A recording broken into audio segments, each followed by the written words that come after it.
మంత్రోపదేశం మనం ఎవరి దగ్గర పొందుతామో వారినే గురువు అని పిలుస్తారు. గురువుల్లో ప్రధానంగా 5 రకాల గురువులు ఉంటారు అని గురుగీత. అందులో సూచక గురువు, వాచక గురువు, బోధక గురువు, పరమ గురువు, నిషిద్ధ గురువు అని 5 ఉంటారు.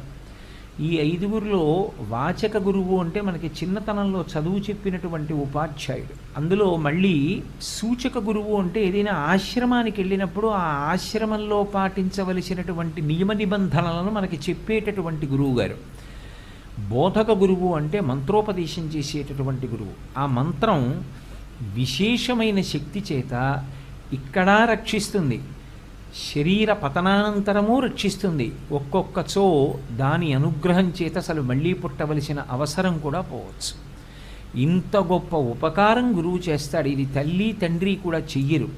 అందుకే మంత్రోపదేశం చేసినటువంటి గురువు ఎవరు